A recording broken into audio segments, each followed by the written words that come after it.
Que yo quiero venir a una palabra que quiero compartirte. Yo quiero que hoy podamos reflexionar lo que vamos a hacer. Dios ha puesto en mi corazón detenernos un poco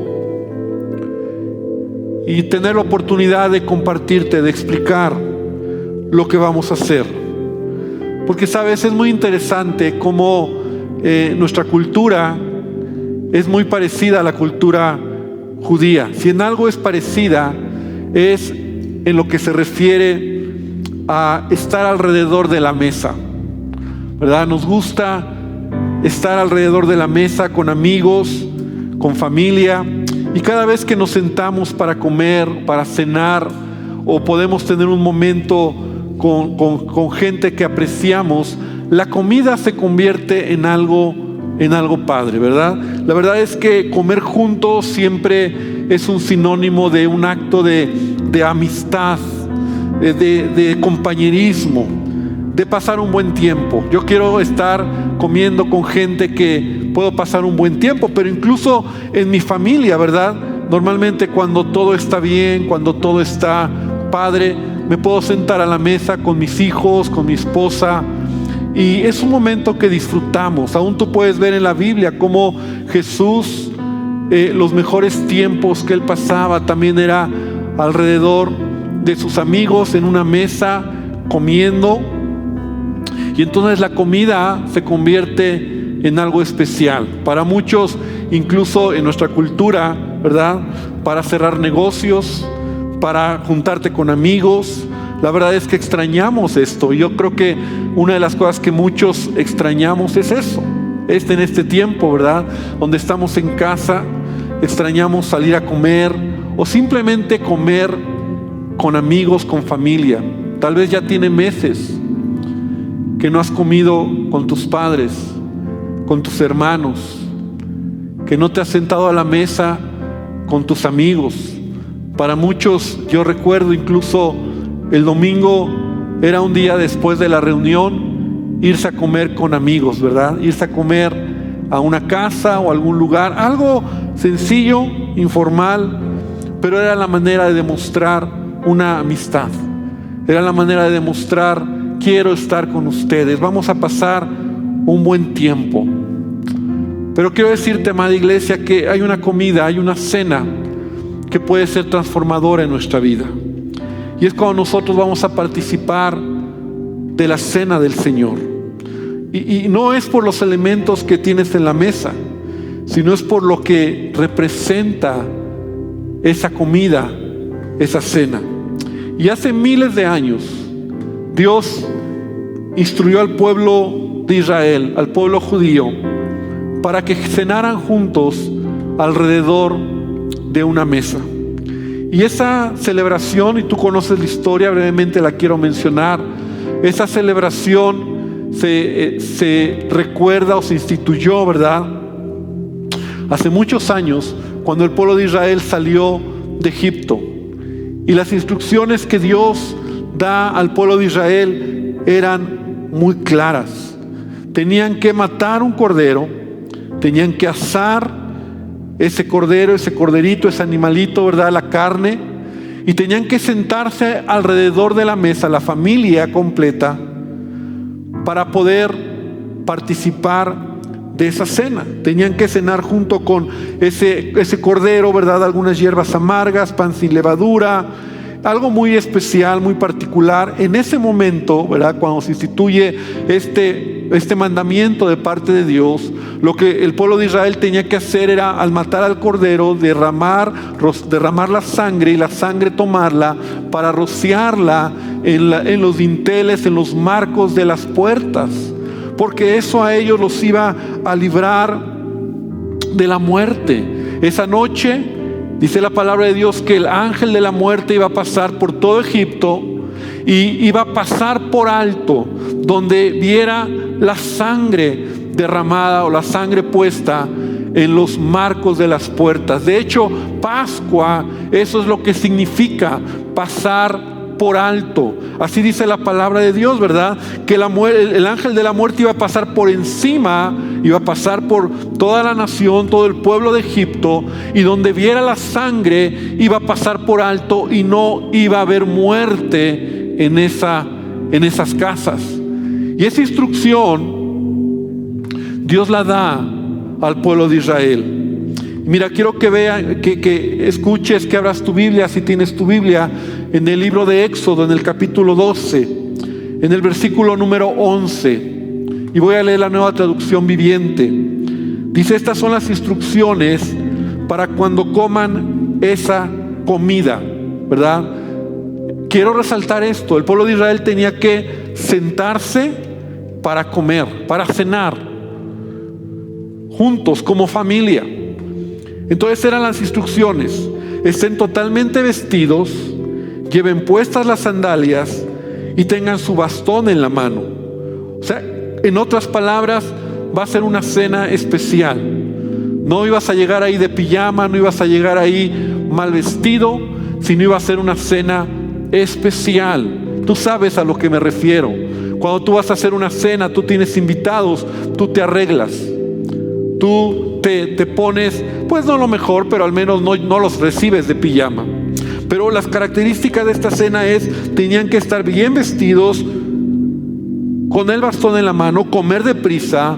Dice: porque es la Pascua del Señor, y esa noche pasaré por la tierra de Egipto y heriré a muerte a todo primer hijo varón y a la primer cría macho de los animales en la tierra de Egipto.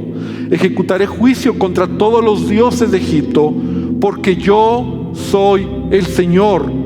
Pero la sangre sobre los marcos de las puertas servirá de señal para indicar las casas donde ustedes estén. Y cuando yo vea la sangre, pasaré de largo.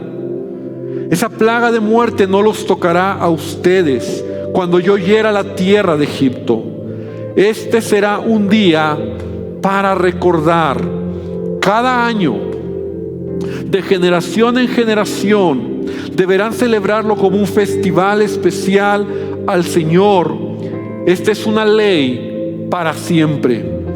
Y esta cena, amado hermano, esta cena se convirtió en una celebración muy importante para el pueblo de Israel. Tan importante que aun cuando Jesús estuvo en esta tierra, y esto es muy interesante, cuando Jesús estuvo en esta tierra, por lo menos en los evangelios se registran 3 fiestas de Pascua donde Él estuvo, ¿verdad? Los evangelios lo mencionan de esta manera, sobre todo el evangelio de Juan. Algunos algunos estudiosos dicen que fueron 4 fiestas de Pascua, otros dicen que fueron 3, pero dice que antes de la fiesta de la Pascua, así lo menciona sobre todo Juan. Cuando Jesús iba a hacer algo, cuando Jesús iba a tomar una acción, dice antes de la fiesta de la Pascua. No se refiere a la última Pascua que Jesús celebró con sus discípulos, sino otras donde Jesús seguramente participó de la Pascua. Era una celebración muy importante. Era una celebración donde el pueblo de Israel estaba recordando que salió de Egipto, que Dios los libró con mano poderosa, que Dios los libertó de la esclavitud. Y era algo que el pueblo de Israel hacía cada año. Ahora, todos sabemos cuando Jesús va a morir. Antes de morir, Él se sienta con sus discípulos para celebrar la Pascua. Y sí, digamos que la última vez que Él celebra la Pascua, se da muy claro todo lo que sucede, aunque no fue la única que Jesús celebró. De hecho, desde niño Él celebraba la Pascua porque era judío, porque los judíos lo hacían cada año. Entonces, en el evangelio de Juan, en el capítulo 13, a partir del primer versículo, nos dice Juan, en la Nueva Traducción Viviente: antes de la celebración de la Pascua. Y esa es la característica de Juan, ¿verdad? Cuando quiere referirse a algo que va a hacer Jesús, dice antes de la Pascua, antes de esta fiesta, como una referencia de algo que iba a suceder antes de la Pascua. Jesús sabía que había llegado su momento para dejar este mundo y regresar a su Padre. Había amado a sus discípulos durante el ministerio que realizó en la tierra y ahora los amó hasta el final. Versículo 2. Era la hora de cenar. Sentarse Jesús con sus discípulos para cenar, para celebrar esta fiesta. Dice, y el diablo ya había incitado a Judas, hijo de Simón Iscariote, para que traicionara a Jesús. Y Jesús sabía que el Padre le había dado autoridad sobre todas las cosas y que había venido de Dios y regresaría a Dios. Y es aquí donde Jesús, ¿verdad?, va a cenar con sus discípulos, va a celebrar esta fiesta, pero les va a enseñar y les va a explicar algo. Él se iba a convertir en ese cordero que iba a ser sacrificado por amor a la humanidad, que iba a derramar su sangre y que su sangre iba a servir para librarnos de la muerte a nosotros, a la humanidad. Así como el pueblo de Israel hace miles de años, ¿verdad? Dios, el ángel de la muerte, pasó por alto donde estaba la sangre de ese corderito. De la misma manera, eso simbolizaba lo que Jesús iba a hacer. Él iba a ser ese cordero que iba a ser sacrificado, o como un cordero, y su sangre derramada, su sacrificio, iba a traer a nosotros vida, salvación, nos iba a librar de la muerte. El apóstol Pablo lo dice de esta manera, que tú y yo antes, ¿verdad?, estábamos muertos en nuestros pecados y en nuestros delitos, pero Dios, que es grande en misericordia, Él murió por nosotros. Jesucristo vino a esta tierra y murió por nosotros y derramó su sangre para que tú y yo pudiéramos ser perdonados de nuestros pecados. Y es en el Evangelio de Lucas, en el capítulo 22, en el versículo 14 al 19, donde vemos a detalle, ¿verdad?, esta celebración, esta cena que Jesús está comiendo con sus discípulos. Está celebrando la Pascua, pero está instituyendo algo nuevo. Repite conmigo: algo nuevo. Algo nuevo. Algo nuevo que nos va a enseñar. Y entonces en Lucas 22, versículo 14, cuando llegó la hora, Jesús y sus discípulos se sentaron a la mesa. Y les dijo: he deseado muchísimo comer con ustedes en esta Pascua. Estoy leyendo la traducción del lenguaje actual, porque me gustó cómo lo explica esta traducción. Entonces te pido que puedas escuchar. He deseado muchísimo comer con ustedes esta Pascua antes de que yo sufra y muera, porque les aseguro que ya no celebraré más esta cena hasta el día en que comamos todos juntos en el gran banquete del reino de Dios. Luego tomó una copa con vino, le dio gracias a Dios y dijo: tomen esto y compártanlo entre ustedes, porque les aseguro que desde ahora no beberé más vino hasta que llegue el reino de Dios. También tomó el pan y le dio gracias a Dios y lo partió y lo dio a sus discípulos y les dijo: esto es mi cuerpo que ahora es entregado en favor de ustedes. De ahora en adelante celebren esta cena y acuérdense de mí cuando partan el pan.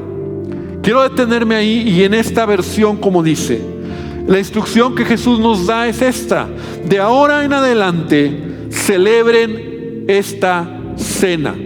Ya no la Pascua, porque Jesucristo murió por nosotros, pero una cena en donde nosotros, cada vez que tomamos el jugo de uva y el pan, vamos a acordarnos, vamos a recordar lo que Jesús hizo por nosotros. Y es la oportunidad que tú y yo tenemos, amado hermano, de reconocer, de nuevamente darle gracias a Dios, porque es por medio de su sacrificio que tú y yo tenemos vida eterna. De tal manera que eso es lo más importante. Y amigo que nos estás escuchando, persona que nos estás escuchando, y si tú tienes los elementos en tu casa, tú puedes participar de la cena del Señor. Pero si hay un requisito que necesitas cumplir, si hay un requisito, lo repito, que necesita cumplir todo aquel que va a participar o que va a tomar la cena del Señor. Y ese requisito es que tú reconozcas que Jesucristo es el Señor de tu vida, que Jesucristo es el Salvador, que Jesucristo murió por ti, y que tú puedas hoy, ¿verdad? Incluso a lo mejor es el mejor momento ahora, donde tú puedes reconocer a Jesús como Señor y Salvador de tu vida. ¿Sabes? Esto es muy interesante, porque cuando Jesucristo entra a tu corazón, Él quiere restaurar tu vida. Él quiere restaurar nuestros corazones. ¿Sabes? Jesucristo murió para que tú tengas vida. Jesucristo fue partido, ¿verdad? De alguna manera fue inmolado para que tú hoy puedas restaurar tu vida, restaurar tu familia, para poder vivir una vida abundante, para que tú seas edificado. La palabra de Dios dice que Él se hizo maldición para que tú heredaras la bendición. De tal manera que tú puedes entender que Jesucristo representa el todo de nuestras vidas. Y Él quiere que nosotros podamos participar de la cena del Señor. ¿Por qué me encanta este momento y la manera en que hoy vamos a participar la cena del Señor en nuestros hogares? ¿Sabes? Ya tenemos varios meses que lo hemos hecho así, ¿verdad? En otras ocasiones nos reuníamos por Zoom, todos a través de esta aplicación, en los hogares celebrábamos la cena del Señor. Y sabes, desde la primera vez que lo hicimos, me gustó mucho hacerlo en mi casa, y que tú puedas participar de la cena del Señor en tu casa. Porque sabes, no hay mejor lugar donde tú puedes tener comunión con Cristo y comunión con tu familia. La cena del Señor habla de poder reconocer a Jesús como Señor y Salvador, pero también habla de quitar de nosotros todo individualismo, de quitar de nosotros todo egoísmo y actuar de manera diferente. En otras palabras, tener una actitud de amor y tener un corazón como Cristo nos amó. Es decir, yo entender que necesito a mi familia, que necesito a mi hermano. Por eso la cena del Señor se convirtió y a la fecha tiene que ser un momento donde yo estoy reconociendo a Jesús como Señor y Salvador, pero también donde estoy reconociendo que amo a mi hermano, que amo a mi familia, y que si estoy en disgusto con alguien, es la oportunidad donde yo puedo amar, perdonar, donde yo puedo quitar el egoísmo de mi vida y yo puedo dar una sonrisa o pedir perdón. Y realmente eso es celebrar, recordar el sacrificio de Jesús. Mira, con esto quiero terminar, porque cuando tú lees en la carta a los Corintios, donde el apóstol Pablo está dando instrucciones a la iglesia de cómo tenían que celebrar la cena del Señor, precisamente lo que ellos estaban haciendo era tener actitudes de egoísmo, de individualismo, de pecado, y por eso había sobre sus vidas juicio y condenación. Rápidamente, quiero que abras tu Biblia ahí en 1 Corintios, capítulo 11, versículo 20. Y quiero leer el versículo 20, 1 Corintios 11, 20. La Nueva Traducción Viviente dice: cuando ustedes se reúnen, la verdad es que no les interesa la cena del Señor. Mira, acabamos de hablar de que uno de los momentos más padres, más bonitos, es cuando te sientas a la mesa con gente que amas. Pero uno de los momentos más feos es cuando te sientas a la mesa con gente que no amas. Y eso es lo que ellos hacían. No les importaba la cena, pues algunos se apresuran a comer su propia comida y no la comparten con los demás. O sea, había egoísmo, había individualismo. Como resultado, dice Pablo, algunos se quedan con hambre, mientras otros se emborrachan. Mira hasta dónde habían llegado.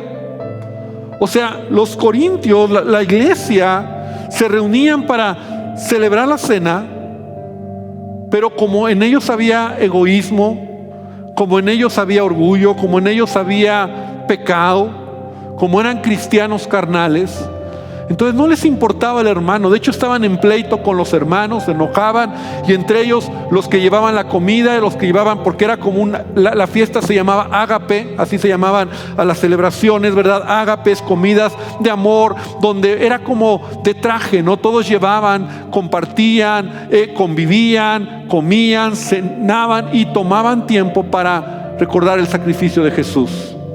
Pero cuando había en ellos enojo, egoísmo, individualismo, entonces unos comían, otros que no llevaban comida pues no comían, porque también estaban enojados con el hermano que llevaba comida, y para no pedirle entonces mejor no comía. Otros se emborrachaban.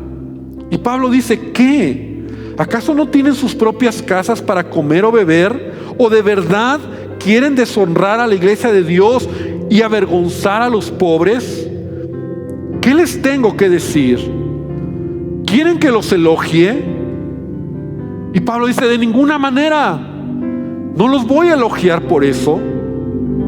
Porque la iglesia Corinto estaban haciendo lo opuesto a lo que acabo de mencionar.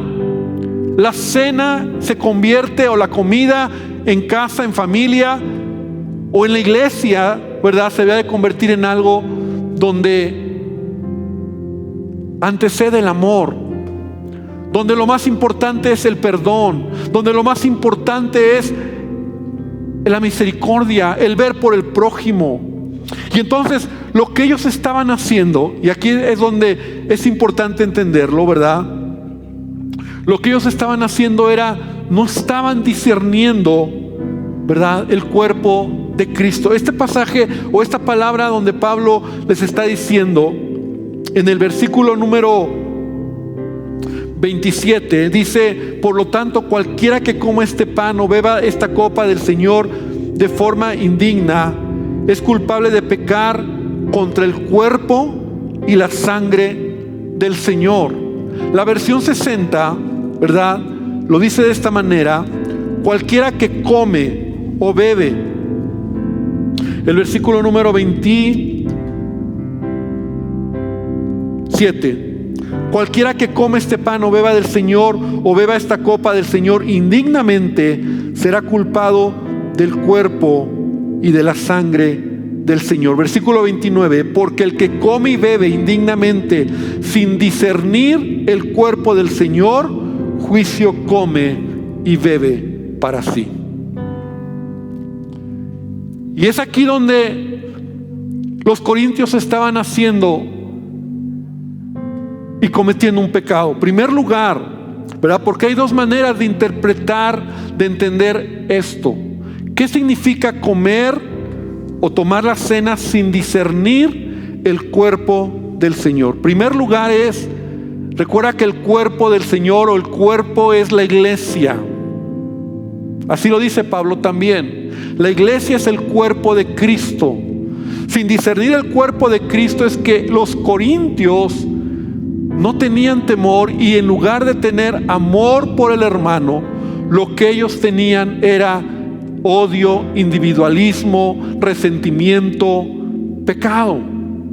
No les interesaba la iglesia. Pero también se puede entender como no discernir el cuerpo del Señor. Lo que te decía hace rato es que tú no reconoces el sacrificio de Jesucristo en tu vida. el que tú no has reconocido a Jesús como Señor y Salvador en tu corazón. Porque la verdad es que eso es lo que tú tienes que entender.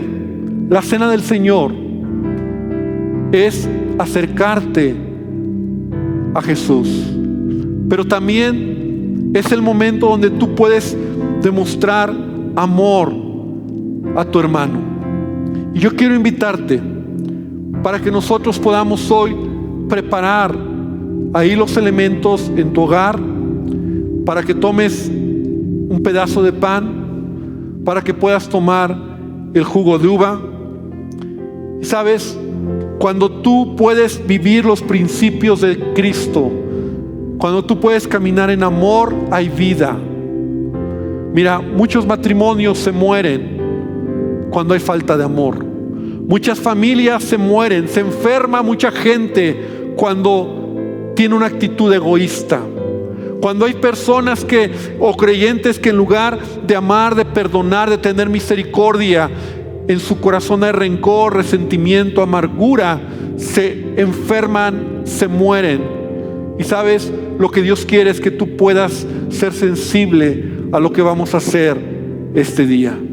Y yo quiero invitarte para que nosotros podamos sanar nuestros corazones, podamos darle la oportunidad a Jesucristo para que Él limpie nuestras vidas. Y vamos hoy a participar de la cena del Señor. Entonces yo quiero invitarte a que ahí donde estás puedas tomar los elementos y vamos a hacer algo esta mañana. Quiero pedir que nuevamente el grupo de alabanza pueda acompañarme. Yo sé que ellos ya estaban listos para tomar la cena, pero quiero pedirles que traigan aquí sus elementos y que aquí arriba los podamos tomar. Yo no sé cómo estás hoy en tu hogar, si estás solo, si estás con tu familia. Incluso yo te invito a que llames a tus hijos, que hoy podamos como iglesia dar valor a lo que vamos a hacer.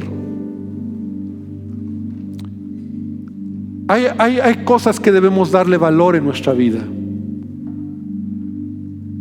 Obviamente, en primer lugar es a Dios. La cena del Señor habla de mi comunión con Dios. Habla de yo me acerco a la mesa para recordar lo que Jesús hizo por mí. Segundo lugar, a mi familia. Yo debo darle valor a mi familia, a mi esposa, a mi esposo, a mis hijos. Y si mi familia estoy mal, hay problemas, hay enojos, hay pleitos, es el momento donde yo puedo darle el valor a mi familia, amándoles y perdonando toda falta. Y entonces yo puedo estar bien y yo puedo ser libre para tomar la cena y sentarme a la mesa con mi familia. Pero también hay un tercer área donde yo debo darle valor, y es la iglesia del Señor. La iglesia, el cuerpo de Cristo. También yo debo darle un valor, porque es lo que Jesús ama, su iglesia. Su iglesia, la que Él dio su vida por la iglesia. Y yo debo de dar un valor a mi hermano, a mi hermana, en donde de la misma manera yo debo de amarles, perdonarles y tener una actitud de ver por ellos en este tiempo y en cualquier momento.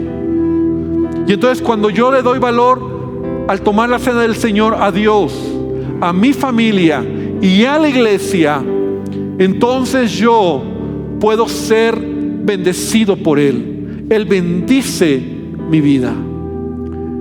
Por eso la Pascua era una cena, una fiesta donde el pueblo de Israel se juntaba para comer, para cenar y recordar lo que Él había hecho por ellos. Hoy nosotros venimos delante de Dios para recordar lo que Él hizo por nuestra vida. Pero de nada sirve solo recordarlo si no estamos siendo transformados por Él. quiero invitarte a que cierres tus ojos, amado hermano, que ahí en tu casa trates de quitar lo más distracciones posibles. Y antes de tomar la cena, vamos a escuchar esta alabanza. Y vamos a decir: Señor, abre los cielos en mi casa, en mi familia y en medio de tu iglesia.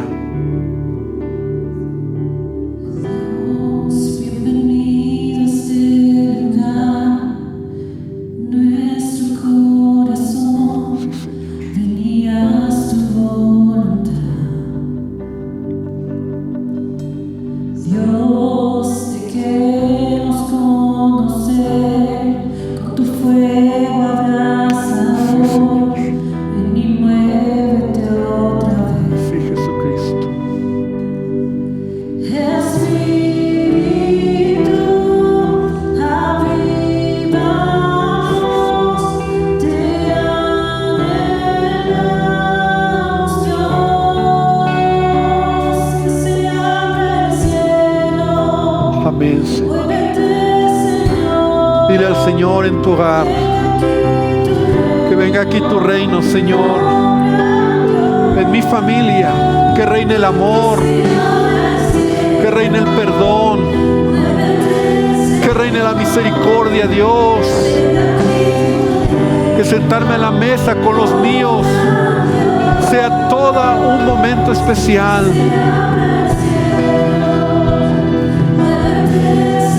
Señor, darle valor a lo que tú has hecho, recordar tu sacrificio.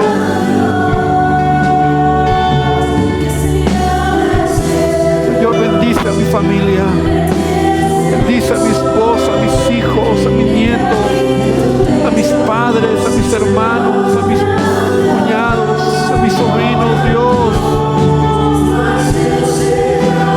Derrama tu bendición sobre tu iglesia. Sí, Señor.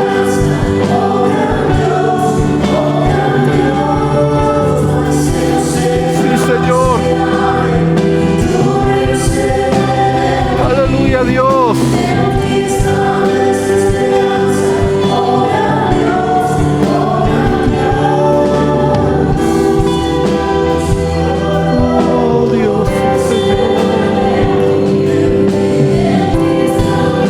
Estamos recordando tu sacrificio.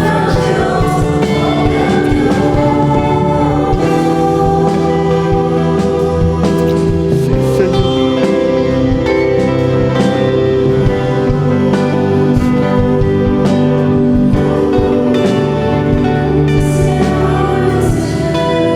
Ven, Señor.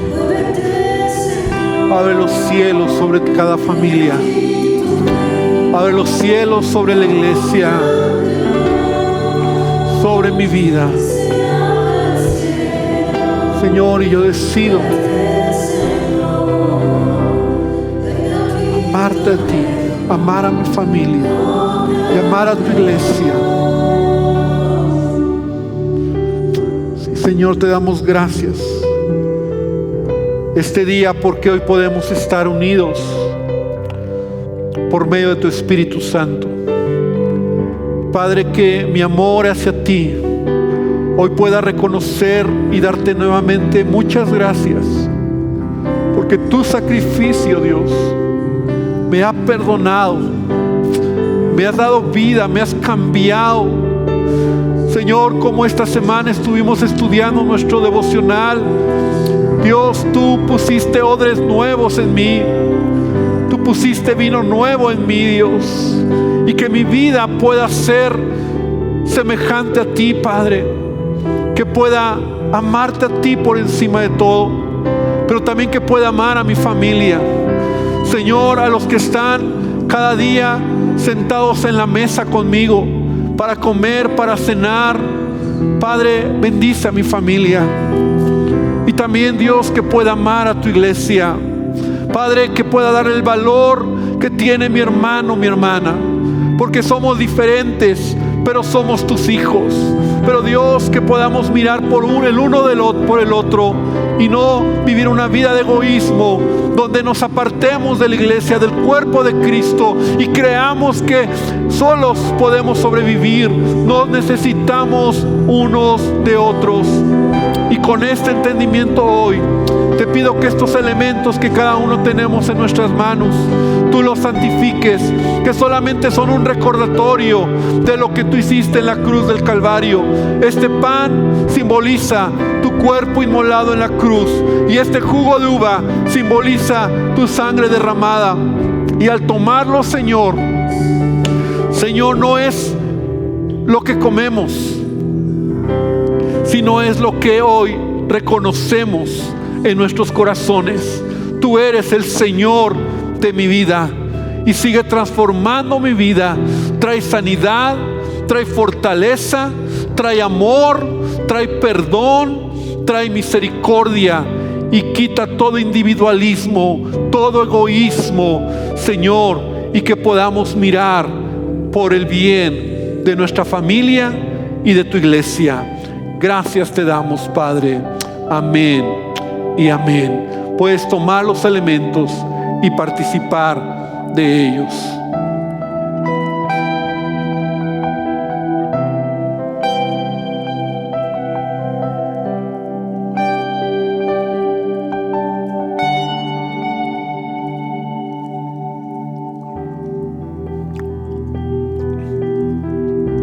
Gracias te damos, Padre.